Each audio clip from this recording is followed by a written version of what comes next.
बिस्मिल्लाहिर्रहमानिर्रहीम। Dear students, अस्सलाम वालेकुम। I am Rahul Lukman, your science teacher. आज का हमारा जो साइंस से रिलेटेड टॉपिक है वो हेरिडिटी से मुतल्लिक है, जिसे हम इनहेरिटेंस भी कहते हैं। और हेरिडिटी यानी इनहेरिटेंस जो है इसे उर्दू में कहते हैं विरासत। क्या कहते हैं? विरासत। यानी आम अल्फाज में हम ये कह सकते हैं कि वालिदैन से औलाद के अंदर जो खसूसियात मुंतकिल होती हैं, यानी जो ये अमल है खसूसियात के मुंतकिल होने का, यानी ट्रांसमिशन ऑफ करैक्टरिस्टिक्स जो है, इसका जो प्रोसेस है ये कहलाता है हेरिडिटी या इनहेरिटेंस। ठीक है, तो how can we define heredity और इनहेरिटेंस?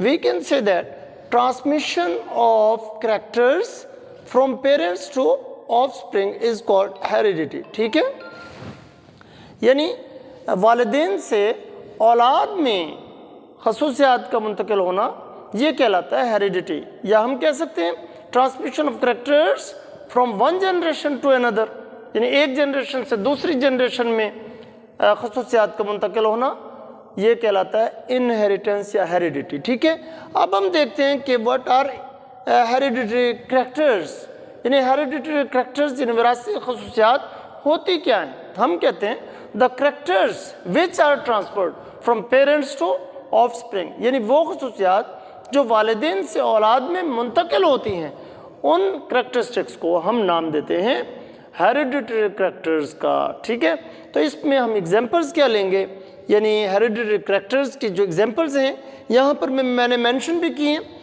इसमें कलर ऑफ आइज है, स्किन कलर है, ठीक है, इसी तरह फ्री और अटैच्ड ईयर लोब, ये भी एक करैक्टरिस्टिक्स है जो पेरेंट्स से ऑफस्प्रिंग में जो है मुंतकिल होती है।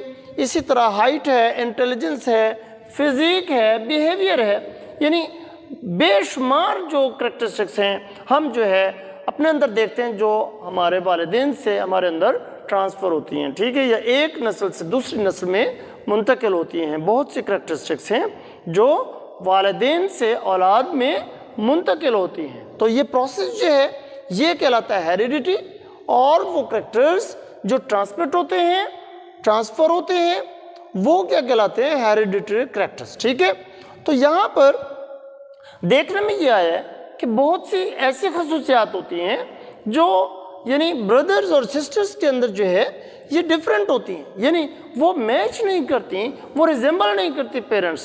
तो हम कहते हैं कि यानी brothers and sisters also show differences in many characters, यानी बहुत सी खसूसियात जो हैं, बहुत सी करैक्टर्स, बहुत सी करैक्टरिस्टिक्स जो हैं वो डिफरेंट होती हैं, उनमें डिफरेंस पाया जाता है पेरेंट्स की निस्बत। तो हम इस चीज़ को नाम देते हैं वेरिएशन का। How can you we define variation? तो हम कहते हैं कि differences among members of a family और स्पीशीज आर कॉल्ड वेरिएशंस। ठीक है, तो ऐसी खसूसियात जो हमारे अंदर यानी डिफरेंट होती हैं वालिदैन की निस्बत, ठीक है, या ऐसी खसूसियात जो ब्रदर्स और सिस्टर्स में यानी रिजेंबल नहीं करती, ऐसी करैक्टरिस्टिक्स को हम वेरिएशंस का नाम देते हैं। और वेरिएशंस जो हैं ये बेनिफिशियल जो वेरिएशंस होती हैं ये हेल्पफुल हैं किसी ऑर्गेनिज्म के लिए टू अडॉप्ट, यानी सक्सेसफुली मतलब लाइफ करने के लिए यानी उनकी हेल्प करती हैं। यानी बेनिफिशियल वेरिएशंस जो हैं वो किसी स्पीशी को यानी ज़िंदा रहने में या कामयाब होने में जो है वो काफ़ी मददगार साबित होती हैं। ठीक है, इसी तरह नेक्स्ट हमारा टॉपिक है बेसिस ऑफ हेरिडिटी, यानी हेरिडिटी हमने पढ़ा, इसकी बेसिस क्या है, यानी किस बुनियाद पर जो है यानी हम कहते हैं कि पेरेंट्स से करैक्टरिस्टिक्स जो हैं यानी ऑफस्प्रिंग में या औलाद में मुंतकिल होती हैं, उनकी क्या बेसिस हैं, ठीक है, क्या बुनियाद है। ठीक है, तो यहाँ पर मैंने लिखा है जीन्स। ठीक है, तो जीन्स क्या होते हैं? ये सेक्शंस ऑफ डीएनए होते हैं। डीएनए जो कि हेरिडिटरी मटेरियल है, ठीक है, तो सेक्शंस ऑफ डीएनए को हम नाम देते हैं जीन्स का। ठीक है, तो जीन्स क्या हैं? हम ये क्वेश्चन भी बना सकते हैं, शॉर्ट क्वेश्चन, कि व्हाट आर जीन्स। तो हम क्या कहेंगे कि बेसिक यानी फंक्शनल एंड यानी physical unit of heredity is called gene. यानी जीन्स जो हैं यानी हेरिडिटी की बेसिक यानी फंक्शनल यूनिट है, यूँ समझ लें कि फैलियाती इकाई है हेरिडिटी की, ठीक है। यानी genes are responsible in every specie to transmit hereditary characters. यानी किसी भी ऑर्गेनिज्म में यानी खसूसियात के मुंतकिल होने के जो जिम्मेदार हैं वो जीन्स होते हैं, ठीक है।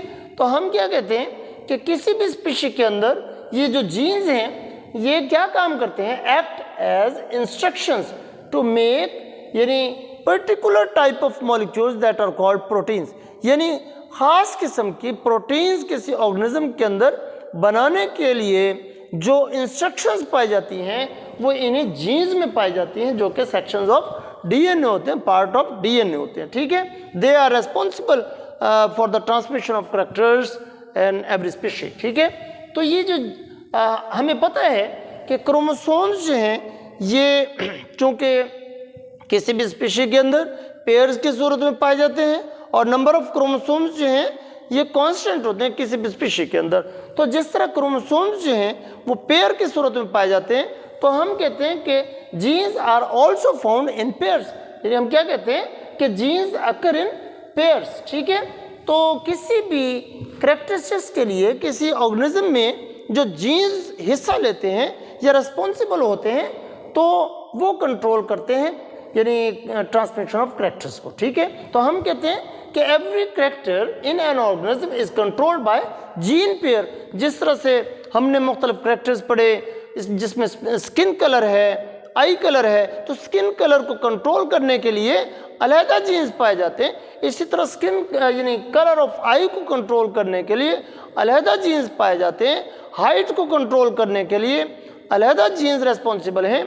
इसी तरह यानी फिजिक के लिए और इंटेलिजेंस के लिए अलहदा जीन्स काम करते हैं, रेस्पॉन्सिबल होते हैं और पेयर्स की सूरत में काम करते हैं। तो यहाँ पर हम ये देखें कि जब हमने बात की कि ये जो जीन्स हैं ये पेयर्स की सूरत में पाए जाते हैं तो एक जो मेंबर है यानी किसी जीन पेयर में हर मेंबर जो है वो एलील कहलाता है। ये बड़ी क्लासेस में आप पढ़ेंगे।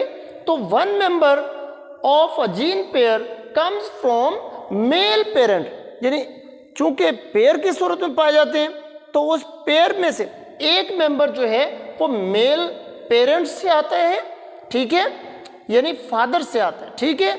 जबकि जो सेकंड मेंबर है वो कहाँ से आता है, वो फीमेल पेरेंट से आता है जिन्हें मदर कहते हैं, ठीक है। यानी एक जो मेंबर ऑफ जीन पेयर है वो मदर से आएगा और एक फादर से आएगा, ठीक है। तो यहाँ पर हमने बेसिस ऑफ हेरिडिटी को स्टडी किया।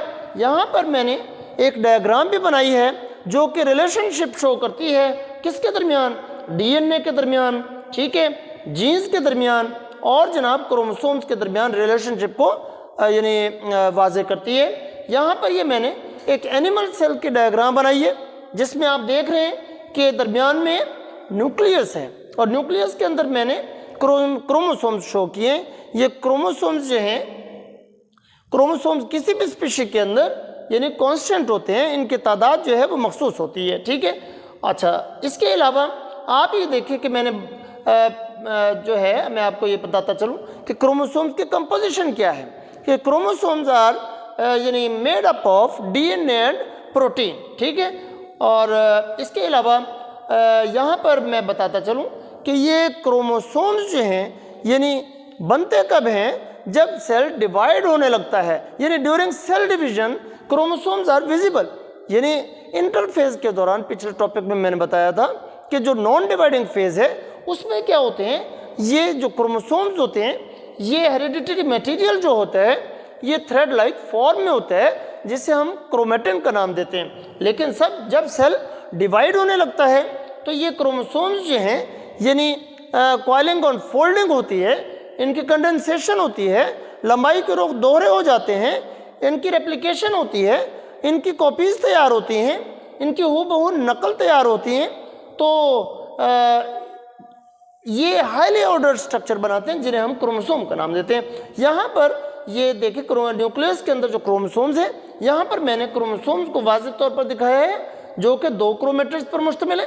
एक आर्म ये है और दूसरा आर्म ये है, दीज आर क्रोमेटिड्स। यानी हर हाईली ऑर्डर्ड स्ट्रक्चर यानी क्रोमोसोम्स में 2 क्रोमेटिड्स जो हैं वो पाए जाते हैं, जो कि दरमियान में एक सेंट्रोमियर से जुड़े होते हैं। ठीक है, दोनों क्रोमेटिड्स जो हैं वो सेंटर में एक सेंट्रोमियर से यानी लिंक्ड होते हैं। ठीक है, तो यहाँ पर मैंने क्रोमोसोम्स की कंपोजिशन के बारे में आपको बताया कि chromosomes are made up of DNA and protein. अब जनाब मैंने आपको यहाँ पर डीएनए की डबल स्ट्रैंडेड जो मॉलिक्यूल है इसकी स्ट्रक्चर भी यहाँ पर वाज़े की है। तो इस तरह से ये डायग्राम जो है हमें रिलेशनशिप जो है वाज़े करती है, एक्सप्लेन करती है किसके दरमियान, यानी जीन्स के दरमियान। क्योंकि देखें क्रोमोसोम्स के ऊपर यानी जीन्स पाए जाते हैं।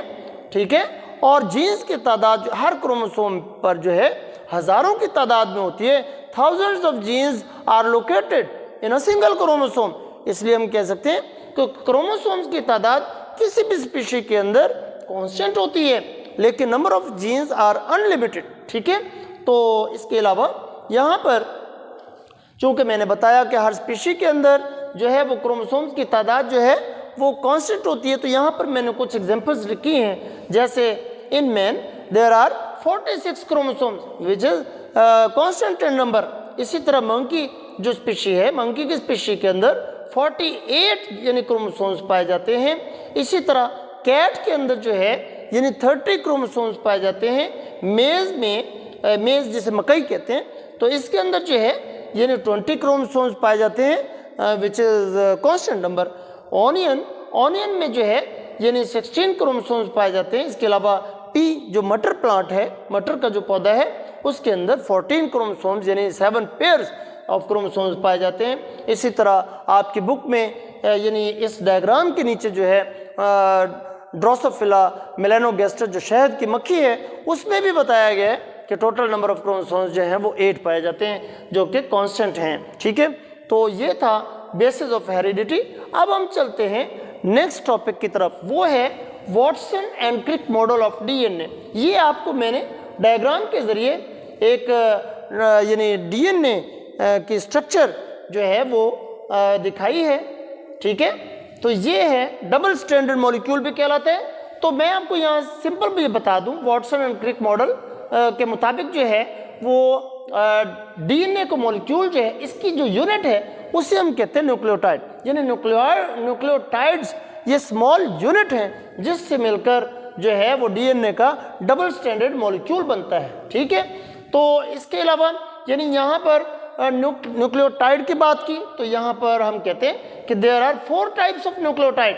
यानी चूँकि यहाँ पर दोनों यानी स्ट्रैंड्स को जो मतलब कंबाइन करती हैं वो नाइट्रोजनस बेसेस हैं। ठीक है, तो nitrogenous bases are of 4 types, adenine, thymine, cytosine और गुआनिन।